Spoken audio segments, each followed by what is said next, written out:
ഇടുക്കി എറണാകുളം ജില്ലകളിലെ അതിർത്തി ഗ്രാമമായ ചെമ്പൻകുഴി ഏതാനും നാളുകളായി കടുത്ത കാട്ടാന ഭീതിയിലാണ്. രാത്രി ജനവാസ മേഖലയിലെത്തുന്ന കാട്ടാനക്കൂട്ടം കൃഷിയിടങ്ങൾ പൂർണ്ണമായും നശിപ്പിക്കുകയാണ്. വീട്ടിൽ നിന്ന് പറമ്പിലേക്ക് ഇറങ്ങുന്ന കർഷകർ പലപ്പോഴും തലനാരിഴയ്ക്കാണ് രക്ഷപ്പെടുന്നത്. കാട്ടാന ശല്യത്തിന് ശാശ്വത പരിഹാരം വേണമെന്നാണ് ജനങ്ങളുടെ ആവശ്യം. വിവരങ്ങളുമായി സുബിൻ തോമസ് ഇടുക്കിയിൽ നിന്നും ചേരുന്നുണ്ട്. സുബിൻ, എറണാകുളം ഇടുക്കി അതിർത്തിയിലാണ് ഈ ചെമ്പൻകുഴി. അവിടെ ആളുകൾ വലിയ ഭയപ്പാടിലാണ്. കാട്ടാന ശല്യം രൂക്ഷമാണ്. പലരും ജീവൻ അവർക്ക് നിലനിർത്താൻ കഴിയുന്നത് ഭാഗ്യം കൊണ്ട് മാത്രമാണ്. കൃഷികളൊക്കെ പൂർണ്ണമായി നശിക്കുന്നു. എന്താണ് കൂടുതൽ വിവരങ്ങൾ സുബിൻ തോമസ്? തീർച്ചയായും പത്രത്തിലാണ്. കഴിഞ്ഞ 2 വർഷമായി കാട്ടാനശല്യം മൂലം പൊറുതിമുട്ടുകയാണ് ഈ ചെമ്പൻകുഴിയിൽ നിവാസികൾ എന്നുള്ളതാണ് ഏറ്റവും പ്രധാനപ്പെട്ട കാര്യം.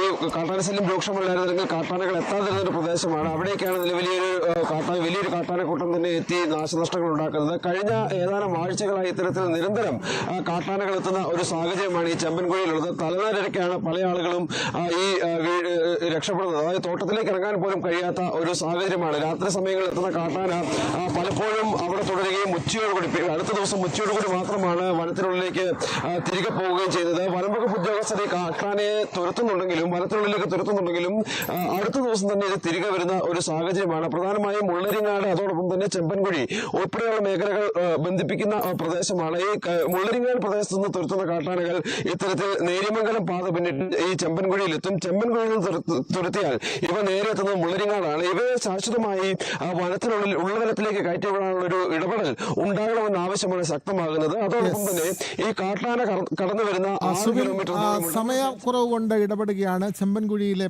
പ്രശ്നം അത് അഡ്രസ് ചെയ്യപ്പെടണം. അവിടുത്തെ ജനങ്ങളുടെ പ്രശ്നങ്ങൾ പരിഹരിക്കുക തന്നെ വേണം.